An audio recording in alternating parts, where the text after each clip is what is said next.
America और Europe के नागरिकों से बहुत बार संवाद करते हुए मुझे जो बार बार सुनने को मिला है वो पता है क्या है? वो कहते हैं यूरोप और अमेरिका में 3 W अनिश्चित हैं, जिन पर कभी भरोसा नहीं होता। एक तो है वेदर, कभी भरोसा नहीं क्योंकि निश्चित ही नहीं। दूसरा है वाइफ, कुछ पक्का नहीं है, सवेरे आई है शाम को चली जाएगी, सवेरे शादी हुई है शाम को तलाक हो जाएगा। यूरोप में ऐसे बहुत नागरिकों को मैं जानता हूं जिनकी 25 शादियां हुई, 30 शादियां हुई, 35 शादियां हुई, फिर भी संतुष्ट नहीं, कहते एक आध और कर ले। वाइफ नहीं है माने पक्का नहीं है, सवेरे है शाम को रहेगी, पक्का नहीं है। तो वेदर, वाइफ, और तीसरा है वेल्थ, धन संपत्ति का पक्का नहीं है। आज सवेरे आप करोड़पति थे, शाम को नैस्डैक गिरा तो रोडपति हो जाए, कंगाल हो जाए, भिखारी हो जाए।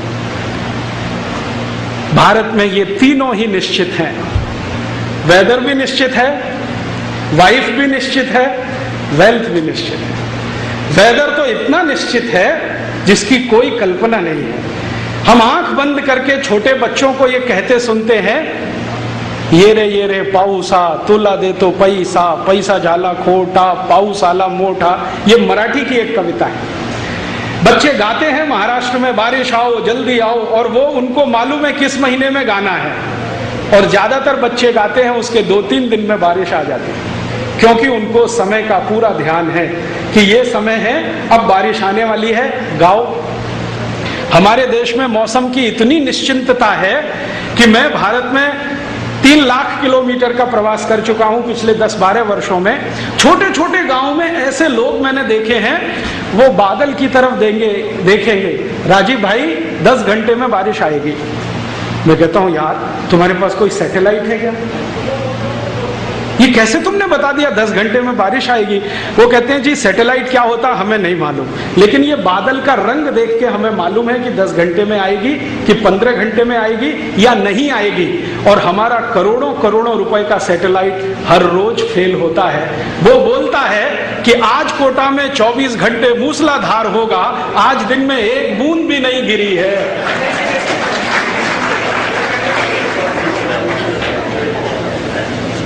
एक बूंद गिरी है कोटा में। आज के सवेरे के सब अखबार उठा के देख लो, फ्रंट पेज पे न्यूज है कि अगले 24 घंटे कोटा में मूसलाधार बारिश होगी, एक बूंद भी नहीं गिरी है। इसका माने सब सैटेलाइट फेल। एक सैटेलाइट 400 करोड़ का बनता है, वो फेल है। और यहां गांव में रहने वाला साधारण गरड़िया जो बकरी चराता है, वो आसमान देख के बता देता है कि 10 घंटे में बारिश आएगी, 15 घंटे में आएगी। हमारे लोग इतने होशियार और अक्लमंद हैं कि बकरी के लक्षण देख के बता देते हैं बारिश आने वाली है। एक बार मध्य प्रदेश में मैं गया, एक छोटे से गांव में। आदिवासी हम कहते हैं उनको, आदिवासी तो हम सभी हैं, वास्तव में वो वनवासी हैं, जंगल में रहते हैं। हम शहरों में रहते हैं, वो जंगल में रहते हैं। वो वनवासी हैं, आदिवासी तो हम सब हैं। तो एक गांव में मैं गया और उनसे मैंने पूछा, भाई इस साल मौसम कैसा है? ये 3 साल पहले की घटना है, इस साल मौसम कैसा है? तो सरपंच ने थोड़ी देर ऐसे देखा एक पेड़ की तरफ, 15 मिनट के बाद कहा कि मौसम इस बार सामान्य है। मैं पूछा कैसे? तो उसने कहा ये पेड़ देख रहे हो ना, इसमें कोयल का घोंसला देख रहा हूं। अगर कोयल का घोंसला पेड़ के ऊपर के हिस्से में है तो समझ लो सूखा पड़ेगा, और बिल्कुल नीचे के हिस्से में है तो समझ लो भयंकर बारिश होगी। इस बार कोयल ने बीचों बीच घोंसला बनाया है तो बारिश सामान्य होगी। मैं चला आया और सच में उसकी भविष्यवाणी साबित हुई। उस साल बारिश सामान्य ही हुई। ऐसे ही एक गांव में गया, आसाम के पास एक गांव में गया व्याख्यान देने के लिए। तो वहां के एक व्यक्ति को पूछा, भाई मौसम कैसा है? तो उसने कहा, राजीव भाई इस बार चींटियां जो है ना ज्यादा भोजन इकट्ठा कर रही हैं, मुझे लगता है बाढ़ आने वाली है। क्योंकि चींटियों का स्वभाव भोजन इकट्ठा करने का नहीं है। मुझे ऐसा लगता है बाढ़ आने वाली है। और उस साल सच में आसाम में बाढ़ आई और लाखों लोग उसमें प्रभावित हुए। हमारे लोगों को इतना हुनर और ज्ञान कि चींटी को देख के बता दें कि बारिश कैसी होगी, पक्षियों के घोंसले देख के बता दें बारिश कैसी होगी, जानवरों के व्यवहार का परिवर्तन देख के बता दें बारिश कैसी होगी। इसका अर्थ एक ही है कि यहाँ मौसम बहुत निश्चित है, और जब हर चीज निश्चित होती है तो सिम्टम्स परफेक्ट होते हैं, उसमें वेरिएशंस नहीं होते। यूरोप में ऐसा कुछ भी निश्चित नहीं है, वेदर तो बिल्कुल निश्चित नहीं। भारत और यूरोप का अंतर अभी शुरू हो रहा है, वेदर बिल्कुल निश्चित नहीं। वाइफ यूरोप में तो वो सोच ही नहीं सकते हैं कि एक पत्नी के साथ कभी एनिवर्सरी मनाने को मिले। हाँ, आपको सुनकर ताज्जुब होगा, यूरोप में ये जो मैरिज एनिवर्सरी है ना, ये इस बात के लिए है कि आपको बड़ी शुभकामनाएं कि एक के साथ साल भर टिक गए आप, साल भर टिक गए, बड़ी भारी शुभकामनाएं।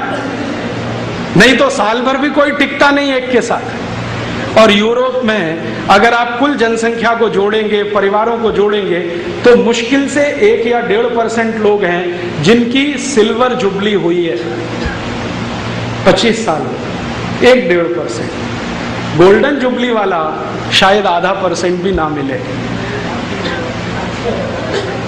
लेकिन भारत में जैसे वेदर पक्का है ना, वैसे वाइफ भी पक्की है। मैं आपको पिछले 15 साल का घूमने का तजुर्बा बताता हूं। भारत की महिलाएं पुरुषों की तुलना में 200% ज्यादा वफादार होती हैं, पुरुषों की तुलना में। पुरुष तो कभी भी भटकता है, कभी कभी उसकी स्थिति कुत्ते से भी बदतर होती है, लेकिन महिलाएं जो है ना, पत्नी, वो 200%, 300%, कभी कभी 500% वफादार होती है।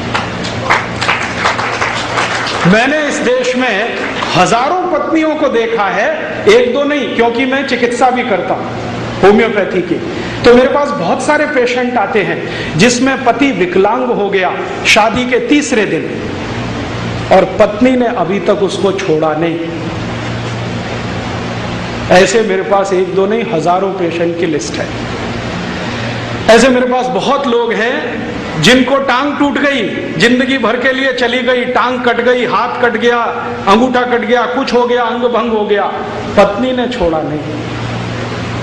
और ऐसे मेरे पास बहुत पेशेंट हैं, उनके नाम तो नहीं बता सकता, कि पुरुषों में पूरी नपुंसकता है, बच्चा पैदा करने में असमर्थ हैं, फिर भी उनकी पत्नी उनको छोड़ती नहीं। तो भारत की वाइफ, पत्नी 200%, 500%, 1000% कुछ होता हो, एकदम पक्की, आसानी से नहीं छोड़ती। और इतना ही नहीं है, वो तो कहती है जी 7 जन्म का साथ है अब तो, ऐसे कैसे छूट जाएगा। तो यहां वेदर भी पक्का है, वाइफ भी पक्की है, और वेल्थ भी पक्की है। धन संपत्ति के बारे में हमारे देश में एक बहुत महान बात कही गई है, हमारे देश में ही कही गई है, दूसरे किसी देश में मैंने नहीं ये सुनी ना पढ़ी। वो कहते हैं कि जब धन बढ़ जाए ना, तो दोनों हाथ से लुटाओ, माने दान करो, तो और बढ़ेगा। विद्या बढ़ जाए, ज्ञान बढ़ जाए, और ज्यादा लुटाओ तो और बढ़ेगा। इसको किसी महान कवि ने कहा कि नाव में बाढ़े पानी और घर में बढ़े संपत्ति, तो दोनों हाथों से उलीचिए। और हमारे यहां यह पक्की मान्यता है कि जितना दान करो उससे ज्यादा आता है। मेरे बहुत दोस्त हैं इस देश में जो शायद 100 करोड़ से ऊपर का बिजनेस करते हैं, और वो हर साल करोड़ों रुपए जाकर दान कर देते हैं तिरुपति बालाजी के मंदिर में, करोड़ों रुपए दान करते हैं। हमारा एक दोस्त है, वो तो 10 किलो सोना दान कर देता हर साल जाकर, बताता नहीं है, कहता ये गुप्त दान है, 10 किलो सोना। मैं पूछा भाई ये क्या है? वो इनकम टैक्स नहीं देता, इनकम टैक्स की चोरी करने के लिए 4 चार्टेड अकाउंटेंट हैं उसके पास, जिनको 35-35 हजार रुपए की सैलरी देता है, और कहता है 1 पैसा भी ना जाए मेरा इनकम टैक्स में, ध्यान रखो। वही आदमी चुपचाप जाता है, 10 किलो सोना दान करके आता है तिरुपति बालाजी। एक दिन मैंने पूछा भाई ये क्या चक्कर है, इनकम टैक्स में तो तुम देते नहीं। तिरुपति बालाजी को करोड़ों रुपए दे देते हो। तो कहता तिरुपति बालाजी मेरे बिजनेस पार्टनर हैं, आपको नहीं मालूम? मैंने कहा नहीं। तो उसने कहा मैंने कसम खाई है उनके सामने कि जितना धन आएगा उसका 10% तो दान करूंगा, चाहे कुछ भी हो जाए। तो तिरुपति बालाजी और देते हैं और देते हैं और देते हैं, तो मेरा तो बढ़ता ही जा रहा है, बढ़ते ही जा रहा है, बढ़ते ही जा रहा है। आप जानते हैं तिरुपति बालाजी के मंदिर में साल भर के सोने का दान 500 किलो से ऊपर है, साल भर का सोने। वैष्णो देवी के मंदिर में साल भर के सोने का दान 400 किलो के आसपास आ गया है। और ऐसे भारत में 1 2 नहीं 23,000 मंदिर हैं जहां हर साल टनों टन सोना दान में आता है, टनों टन, मीट्रिक टन्स में आता है। कैसे? दान करो, दान करो, दान करो तो धन और बढ़ेगा और बढ़ेगा और बढ़ेगा। ये यूरोप में कहीं नहीं है, अमेरिका में भी नहीं है कहीं। वहां तो दान देना हो तो तब होता है जब सरकार का कोई दबाव हो आपके ऊपर। आम आदमी तो कुछ करता वर्ता नहीं है। और ये जो दान देने का संस्कार है, ये शायद भारत के भूगोल खंड में प्रकृति से आया हो। छोटे छोटे बच्चे भी यहाँ दान देते हैं। आज का मैं अखबार पढ़ रहा था तो पता चला कई स्कूल के बच्चे बाढ़ प्रभावितों के लिए अपना जेब खर्च इकट्ठा कर रहे हैं और भेजने की तैयारी में है। थोड़े दिन पहले कारगिल युद्ध हुआ था, बच्चों ने हजारों लाखों करोड़ों रुपए इकट्ठे करके भेज दिए कारगिल युद्ध में। तो बच्चों को बचपन से ये संस्कार है, शायद हमारे ये खून में है या हमारे डीएनए में है। हमारा जेनेटिक मटेरियल ऐसा है जो बिना दान दिए हमको संतोष ही नहीं होता। और शायद ये पूरा देश दान से ही चलता है, सरकार नहीं चलाती इस देश में। सरकार तो जितनी संस्थाएं चलाती हैं सब घाटे में है और दान से चलने वाली सब संस्थाएं फायदे में है। आप देख लो इस देश में कहीं भी जो मंदिरों को संस्थाएं चला रही हैं एकदम चाक चौबंद हैं, 24 घंटे भोजन प्रसाद मिलता है। जो मंदिर सरकार के खाते में गया पीने को पानी भी नहीं मिलेगा। आप जानते हैं कितने गुरुद्वारे हैं जो 24 घंटे लंगर खिलाते हैं इस देश में? इस देश में 23,80,000 से ज्यादा मंदिर हैं कुल भारत में।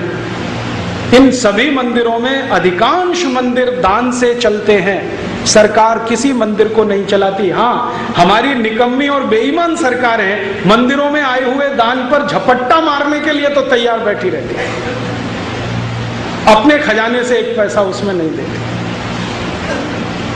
ऐसी स्थिति हमारे देश में है।